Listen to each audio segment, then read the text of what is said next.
নমস্কাৰ star presence time a deep breaking ৰাজ্যত পুনৰ বাল্য বিবাহৰ ঘটনা সংঘটিত হৈছে চৰকাৰৰ কঠোৰ আইনকো অমান্য কৰি বাল্য বিবাহ সংঘটিত কৰিছিল এগৰাকী যুৱকে আৰু সমগ্ৰ ঘটনা লুকুৱাই ৰাখিছিল এতিয়া অন্তঃসত্ত্বা পত্নীক চিকিৎসালয়লৈ লৈ আনিছিলে তাৰ পিছত আৰক্ষীৰ জালত পৰিছে বৰ্তমান পক্সো আইনৰ অধীনত গ্ৰেপ্তাৰ কৰা হৈছে বাল্য বিবাহ কৰা যুৱকগৰাকী আৰু ঘটনাৰ পিছতে তীব্ৰ চাঞ্চল্য বিৰাজ কৰিছে star presence time a deep breaking ৰাজ্যত পুনৰ বাল্য বিবাহৰ দৰে ঘটনা সংঘটিত হৈছে পক্সোৰ অধীনত গ্ৰেপ্তাৰ কৰা হৈছে বাল্য বিবাহ কৰোৱা বিপ্লৱ দাসক পক্সোৰ অধীনত গ্ৰেপ্তাৰ নাবালিকাক বিয়া কৰোৱা স্বামী বিপ্লৱ দাসক গ্ৰেপ্তাৰ কৰিছে আৰক্ষীয়ে অন্তঃসত্ত্বা পত্নীক হাস্পতাললৈ নিয়াৰ পিছতে পোহৰলৈ আহিছে সমগ্ৰ ঘটনা বাল্য বিবাহ কৰি লুকুৱাই ৰাখিছিল সমগ্ৰ ঘটনা আৰু আৰক্ষীৰ জালত পৰিছে বৰ্তমান বিপ্লৱ দাস হাস্পতালত ভৰ্তি কৰাৰ পাছতে গ্ৰেপ্তাৰ কৰা হৈছে বিপ্লৱ দাসক এগৰাকী নাবালিকাক বিয়া কৰোৱাইছিলে স্বাস্থ্যৰ বাবে ভৰ্তি কৰোৱাৰ সময়তে ধৰা পৰে নাবালিকাৰ পত্নীৰ বয়সৰ তথ্য এগৰাকী কণমানি নাবালিকাক বিবাহ পাশত আবদ্ধ কৰোৱাইছিলে ৰামকৃষ্ণনগৰ আৰক্ষী হাস্পতালত উপস্থিত হৈ গ্ৰেপ্তাৰ কৰিছে বিপ্লৱ দাসক বিপ্লৱ দাসে এগৰাকী কণমানিক বিয়া কৰোৱাইছিলে নাবালিকাক বিয়া কৰোৱাৰ অপৰাধত পক্সো আইনৰ অধীনত কেইবাটাও ধাৰা সন্নিৱিষ্ট কৰি গ্ৰেপ্তাৰ কৰা হৈছে এতিয়া বিপ্লৱ দাস নামৰ যুৱকগৰাকী ৰাজ্যত পুনৰ বাল্য বিবাহৰ দৰে ঘটনা সংঘটিত হৈছে চৰকাৰৰ কঠোৰ আইনকো ইউচিচিৰ দৰে আইনকো অমান্য কৰি ৰাজ্যৰ প্ৰান্তে প্ৰান্তে বাল্য বিবাহৰ দৰে অপৰাধৰ ঘটনা সংঘটিত হৈ আহিছে আৰু বৰ্তমান এগৰাকী বাল্য বিবাহ কৰোৱা বিপ্লৱ দাস আৰক্ষীৰ জালত পৰিছে পক্সোৰ অধীনত গ্ৰেপ্তাৰ কৰা হৈছে বিপ্লৱ দাসক কেইবাটাও ধাৰাত গোচৰ ৰুজু কৰি এগৰাকী বিপ্লৱ দাসক গ্ৰেপ্তাৰ কৰিছে আৰক্ষীৰ ফালৰ পৰা অন্তঃসত্ত্বা পত্নীক পৰীক্ষা কৰোৱাবলৈ হাস্পতাললৈ আনিছিল আৰু চিকিৎসালয়লৈ অনাৰ সময়তে আৰক্ষীৰ জালত পৰিছে এগৰাকী বিপ্লৱ দাস এগৰাকী কণমানি নাবালিকাক বিয়া কৰোৱাইছিলে আৰু বিয়া কৰোৱাই তেওঁ লুকুৱাই ৰাখিছিলে আৰু আৰক্ষীৰ জালত পৰিছে এগৰাকী বিপ্লৱ দাস পক্সোৰ অধীনত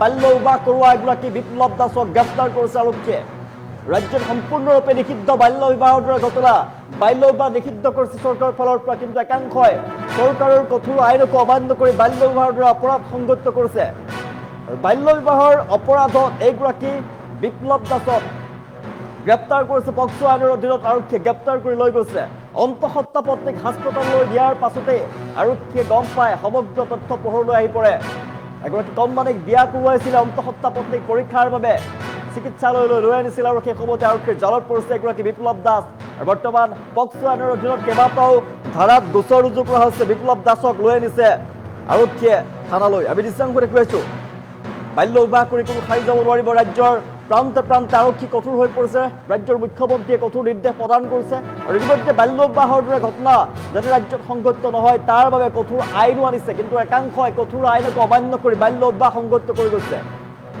আৰু সমগ্ৰ ঘটনা পোহৰলৈ অহাৰ পাছতে পক্সো আইনৰ অধীনত এগৰাকী বিপ্লৱ দাসক গ্ৰেপ্তাৰ কৰিছে আৰক্ষীয়ে পক্সোৰ অধীনত কেইবাটাও ধাৰা সন্নিৱিষ্ট কৰি গ্ৰেপ্তাৰ কৰিছে আৰক্ষীৰ ফালৰ পৰা হাস্পতালত ভৰ্তি কৰোৱাইছিল পত্নীক তাৰ পিছতে বিপ্লৱ দাসক গ্ৰেপ্তাৰ কৰিছে আৰক্ষীয়ে স্বাস্থ্যৰ বাবে নাবালিকা পত্নীক ভৰ্তি কৰোৱাইছিল চিকিৎসালয়ত আৰু নাবালিকা পত্নীৰ বয়সৰ তথ্য পোহৰলৈ আহে তাৰ পিছতে ৰামকৃষ্ণনগৰ আৰক্ষীৰ হাস্পতালত উপস্থিত হৈ গ্ৰেপ্তাৰ কৰা হৈছে বিপ্লৱ দাসক ৰাজ্যত পুনৰ বাল্য বিবাহৰ দৰে ঘটনা সংঘটিত হৈছে আৰু পক্সোৰ অধীনত গ্ৰেপ্তাৰ কৰা হৈছে নাবালিকা বিয়া কৰোৱা স্বামী এগৰাকী বিপ্লৱ দাসক অন্তঃসত্ত্বা পত্নীক চিকিৎসালয়লৈ নিয়াৰ পাছতে পোহৰলৈ আহিছে সমগ্ৰ ঘটনা আৰু হাস্পতালত ভৰ্তি কৰোৱাইছিলে পত্নীক অন্তঃসত্ত্বা পত্নীক চিকিৎসালয়ত ভৰ্তি কৰোৱাইছিলে আৰু চিকিৎসালয়ত যেতিয়া ভৰ্তি কৰোৱাইছিলে তেতিয়াই তেওঁ বয়সৰ তথ্য পোহৰলৈ আহিছিলে বয়সৰ তথ্য পোহৰলৈ অহাৰ পাছতে আৰক্ষীয়ে গ্ৰেপ্তাৰ কৰিছে এগৰাকী বিপ্লৱ দাসক বাল্য বিবাহৰ দৰে কঠোৰ আইনকো অমান্য কৰি একাংশই ৰাজ্যত বাল্য বিবাহৰ দৰে ঘটনা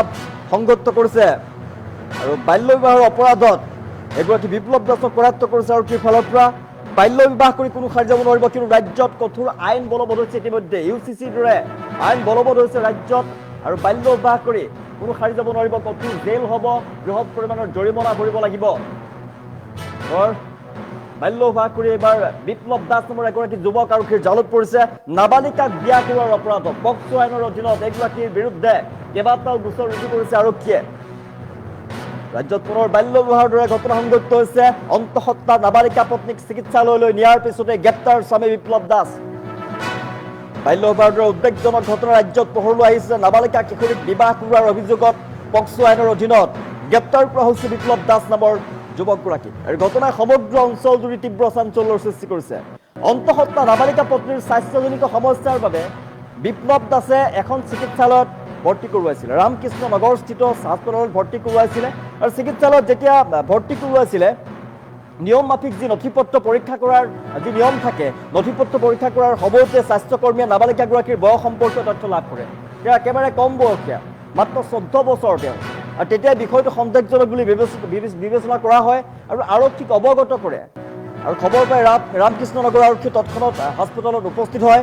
আৰু প্ৰাথমিক অনুসন্ধানৰ পাছতে পোহৰলৈ আহে নাবালিকা কিশোৰীক বিয়া কৰোৱাৰ অভিযোগত এগৰাকী বিপ্লৱ দাসক গ্ৰেপ্তাৰ কৰিছে আৰক্ষীয়ে। পক্সোৰ আইনৰ অধীনত কেইবাটাও ধাৰাত সন্নিৱিষ্ট কৰা হৈছে গোচৰ। আৰু ঘটনাৰ সকলো দিশ গভীৰভাৱে তদন্ত কৰিছে আৰক্ষীৰ ফালৰ পৰা। নাবালিকাগৰাকীৰ বয়স, বিবাহৰ পৰিস্থিতি, অভিভাৱকৰ ভূমিকা আৰু ঘটনাৰ সৈতে জড়িত আন ব্যক্তিসকলৰ সংশ্লিষ্ট তালিকা প্ৰস্তুত কৰিছে। তদন্তৰ আওতালৈ সকলোকে আনিব, তদন্ত কৰিব আৰক্ষীৰ ফালৰ পৰা। তেওঁলোকৰ বিৰুদ্ধেও কিন্তু কঠোৰ ব্যৱস্থা গ্ৰহণ কৰিব। বাল্য বিবাহ কৰি কোনো ঠাই যাব নোৱাৰিব। বাল্য বিবাহ কৰোৱা ব্যক্তি আৰু বাল্য বিবাহৰ লগত জড়িত থকা পিতৃ মাতৃ কোনো ঠাই যাব নোৱাৰিব। নাবালিকাৰ সৈতে বিবাহ কৰি এগৰাকী আৰক্ষীৰ জালত পৰিছে।